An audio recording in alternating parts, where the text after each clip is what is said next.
You are, and nobody don't pretend you matter. My mom said honestly we forget you exist half the time, my brother added. So I clicked my fork against my glass and said this won't take long, just 3 sentences. By the second my mom's face had gone pale. I didn't flinch, didn't cry, didn't even blink, because when you grow up with people like mine you learn to wear your face like armor. You are not to react, at least not in ways they can use against you later. But yeah, that was how brunch started. They call it brunch. But let's be honest, it's just Sunday lunch with most is an extra day. Judgment the many changes, but the vibe never does. We were halfway through some aggressively dry quiche when my mom decided it was time for her usual performance review. She likes to treat these family meals like annual performance evaluations, except I never got the job to begin with. You are a nobody, she said like she was commenting on the weather. Don't pretend you matter. And Ryan, my younger brother, whose biggest life accomplishment so far is existing at the same time as a wife, I signal, added honestly we forget you exist half the time. He laughed like it was a good one, like we were all in on the joke. I didn't laugh. I just reached for my glass, nothing dramatic, just casual little clink with the side of my fork, and said this won't take long, just 3 sentences. They both looked up. Made bite police, I said, framing dad, this copy's for you. Then I pulled a folder out of my bag, plain black, nothing flashy, and slid across the table. No big speech, no raised voice, just a little nudge across the linen tablecloth. Ryan looked confused like he thought I was handing out resumes. Mark, the husband my mom married when I was 15 and stopped calling my dad the second the ink dried, leaned forward like he expected concert tickets. But my mom, she didn't move, he just stared at it. Eventually she reached for the folder and opened at page 1, then 2, then 3. And I watched it happen, that slow motion expression shift, like someone realizing the brakes don't work in the walls a lot closer than they thought. Her fingers started to shake a little. Mark went from smoke to pale. Ryan's for covered in mud. I stood to adjusted my sweater, picked up my bag. The originals are already with people who matter, I said. This is just for your personal enjoyment. And then I walked out. Let's rewind for a second. Technically, I'd moved back in with them about 3 months before this lovely family brunch told them I couldn't afford my apart. It meant anymore, said I was struggling, needed help. My mom was reluctant to take me in, and by reluctant I mean she said yes, but made it clear she expected rent, chores, and zero attitude. Rain lives there, to by the way, no job, no rent, no chores. He contributes absolutely nothing except dirty dishes and the occasional opinion. No one asked for it. Got the laundry room, not the guest room, not your old room. The laundry room, there's still a dryer, and there it rattles at night like it's possessed, and every time it shook the wall, I reminded myself just a little longer, just until I found what I needed, because I wasn't there to bond. I wasn't there because I had nowhere else to go. I was there because I knew there were things they never expected me to find, and I planned to find them.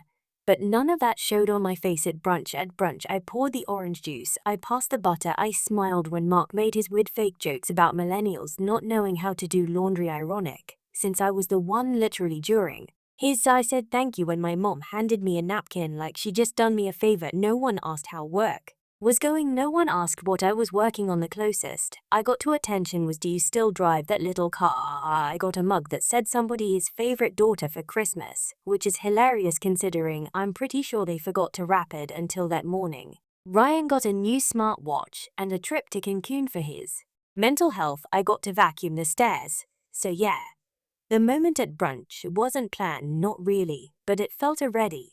And when I saw her face go pale, when I saw Mark's eyes flick to the door like he was calculating how long it would take to make a run for it, when I saw Ryan finally shut up for once, I knew I'd hit the vein. I didn't need to scream, I just needed to tell the truth.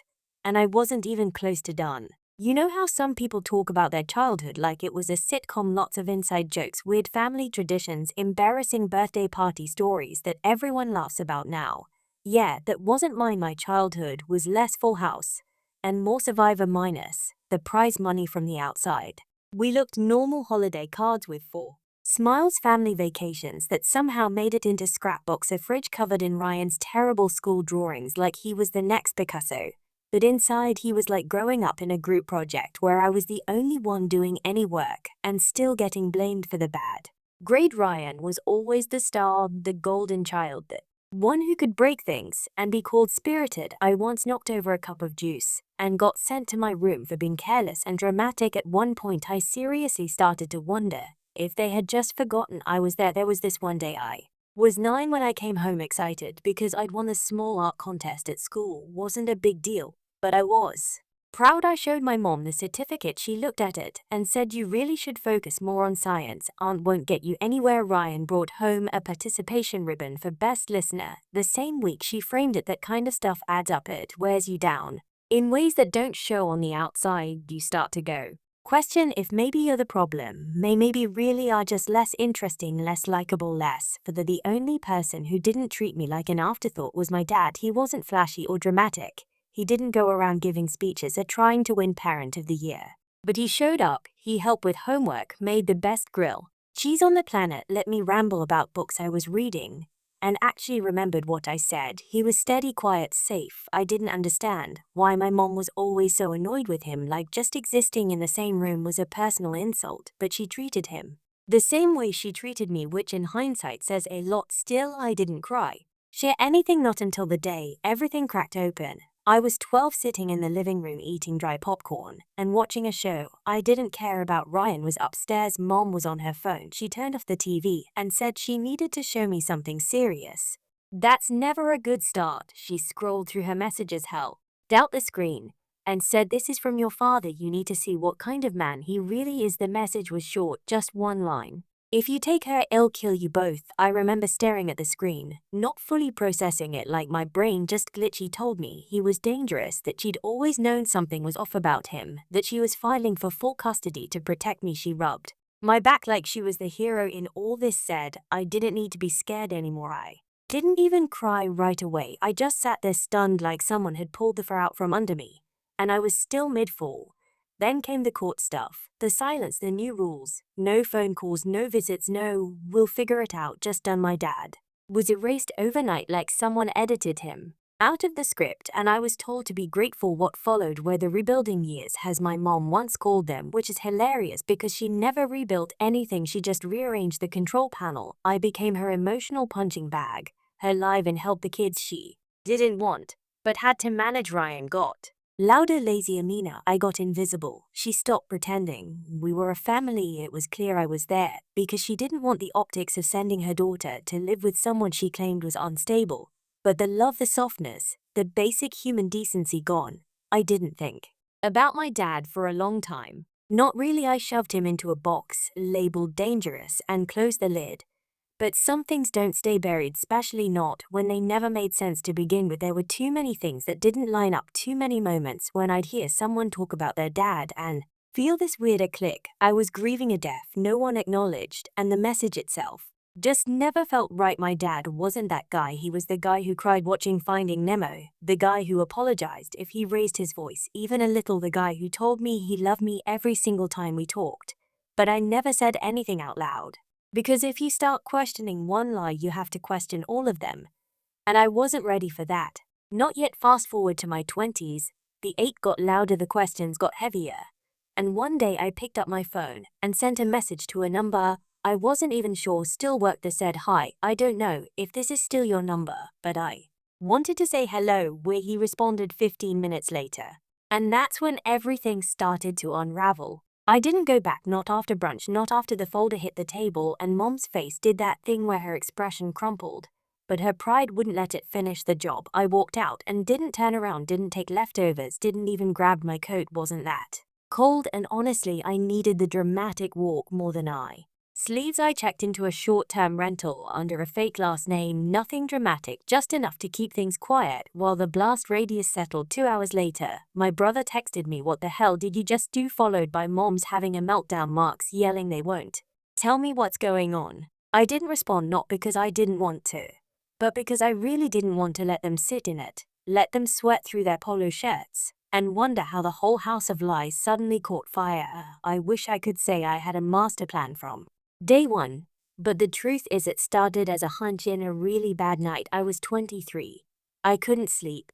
I've been thinking about that message for weeks, the one Mom showed me when I was 12. "If you take her, I'll kill you both." The thing that made me cut my dad out of my life, like he was a cancer. The thing that made me scared of my own memories. But the older I got, the more it didn't add up. My dad was the kind of guy who made pancakes and the shape of animals, who used phrases like safety first, and ironically, he wasn't the send violent death threats type. So one night I texted him, "Hi, I don't know if this is still your number, but I wanted to say hello." He replied 15 minutes later, "Leah, I've been waiting 10 years for this." We met in a park 3 days later, neutral territory. I half expected him to look different, cold, or like maybe the version I remembered was just childhood wishful thinking. He looked the same, just a little grayer, a little smaller. We sat on a Pension, made it all the way to the second cup of coffee. Before I asked about the message, he didn't flinch, just shook his head slowly and said, "I didn't write it. I didn't send it. I never would." He didn't beg, didn't cry. He just said he was sorry. I believed it, but he understood why I had. And the weirdest part, I believed him. Not because he had proof, he didn't, but because my gut stopped screaming the second he said it.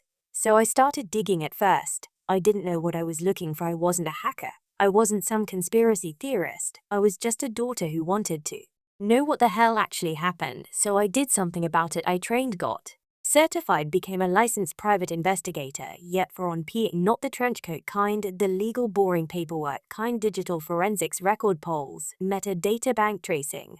And once I had that in place, I moved home. I told Mom I'd lost my job, said I couldn't have afford rent, said I needed a little help getting back on my feet. She rolled her eyes and told me I could have the laundry room perfect, while she handed me dish duty and made sure I contributed. I went looking and eventually I found it. It started with an old laptop shoved behind some sweaters, password protected, but nothing I could and get through. Inside were folders, sloppy names like Legal One and Assets and the backup. And I kid do not do wonders for not under for open. I opened, and there was a draft of the message, the fake one. "If you take her, I'll kill you both," typed in a Word doc saved 5 days before the date she claimed it was sent. There were notes in the margins, revisions. There was even a comment bubble that said "too dramatic." But that wasn't the worst part. I found emails between her and Mark from when they were still just friends, talking about how to make him look unstable, how to pretty check the money. And speaking of money, she claimed Dad had made a bad investment during the divorce, that half their assets had just disappeared. But in another folder, because of course she backed everything up, I found scanned bank records, wire transfers to a bully's account, fake shell companies, all set up under Mark's name. They stole everything. Frame my dad took the house, the business assets, the custody agreement, and left him with nothing but a reputation he didn't earn. So yeah, I printed it all, made copies, gave one to my dad, the one I slid across the table at brunch that was just a souvenir, back to the press. Sent 3 nights after I walked out, there was a knock at my door. I looked through the people. Who was Dad? He didn't say hi, just stood there with a tired smile and said, "I got the call. It's happening." The lawyer had filed everything, reopened the case, started the process to get the money, the house, the record cleared. Who was already moving. He stepped inside. I made tea. We sat on the couch like it was a totally normal week. Then I said, "Do you want to know how I found it?" He nodded. So I told him not the whole thing, not yet, but enough. When I was done, he just said, "You didn't have to do this." And I said, "Ed, I didn't do it for you. I did it for me." Then the text started from Ryan. "What's going on? Are you seriously blowing up the family over ancient history? This is way too far." You made her cry. Then from Mom, one line, "You're not done, don't think you're done." Charming. I didn't answer any of them because I knew exactly what was coming, and they had no idea just how much I had left to say. It didn't take long. The legal letter landed 2 days after Dad filed. Certified mail, thick envelope, the kind that makes people go quiet when they see it in the mailbox. I wasn't there when it arrived, obviously, but I heard about the scream. Apparently Mom opened it in the kitchen, read the first page, and dropped her wine glass. As for read midday fact, Mark tried to play it cool, which was hilarious considering he was named directly on page 2. I can only imagine how fast he Googled what happens when offshore accounts get traced. And Ryan, poor Ryan, was still texting me like I was just going through something. "You don't have to do this. We can fix it." It fixed what exactly? The fake message, the stolen money, the fact that they treated me like a spare part for 20 years. Sorry buddy, that ship burned. The court filings were airtight, emails, drafts, bank records, all there in black and white. My folder wasn't just receipts, the whole damn audit. The judge moved quickly, not out of vengeance, just clarity. Said it was a pattern of deception that compromised custody, finances, and personal safety. Translation: they lied for years, repeatedly on paper. The ruling for restitution, every penny they stole, I had to be paid back with penalties, with interest. They had to liquidate the house, the cars, the investment accounts. Mark even tried to argue that he didn't know what was happening, said he trusted his wife's financial planning. which would have been more convincing if he hadn't literally signed the wire transfers. They sold the house within 3 weeks at a loss. My mom moved into a 2-bedroom condo with a leaky faucet and no insulation, and for once in her life she didn't host a housewarming. But she wasn't done being dramatic about a week after the ruling she made one last swing. She created a Facebook account in my name, same photo, same bio, even copied one of my old posts word for word. Then she started writing unhinged updates claiming Dad abused her, that I was unstable, and that we'd hacked her accounts was pathetic, also stupid because it took about 15 minutes for the digital forensics guy to trace the IP address back to her house. Same Wi-Fi, same browser history, same laptop she used to stream her plot. Is classes. The judge didn't even get angry, he just stared at her like she was a math problem with no solution. Miss Hartwell, he said, you fabricated a message stole from your ex-husband, and now you're impersonating your daughter online. He tried to cry. It didn't work. Even Mark wouldn't look at her. As for Ryan, he vanished the second the money ran out. No loyalty, no apology, just a quiet and follow on Instagram. And I assume a frantic job search for something that didn't require resume. More accountability. He never texted again. Fine by me. Dad bought a house, not a mansion, just a modest little place with a real yard and a porch that gets good light in the afternoon. He called it peaceful, which is code for not haunted by my ex-wife's voice echoing through the drywall. He invited me over the day he got the keys. When I walked in, he handed me a mug of coffee and said, no big speech, just thanks. And that was enough. We sat in silence for a while. Not awkward silence, just the kind where your body finally remembers it doesn't have to flinch anymore. He asked what I was going to do next. I told him live, like I didn't have to build myself from scratch. He nodded, said, Ed, good plan. A week later, I got an email from Mom. His email subject line, you understand. One day, the message was about what you'd expect lots of. I did what I had to, and who betrayed your own family, and you always were ungrateful. She signed it, love. Mom, I didn't reply. I just archived it and labeled the folder unsolicited fiction.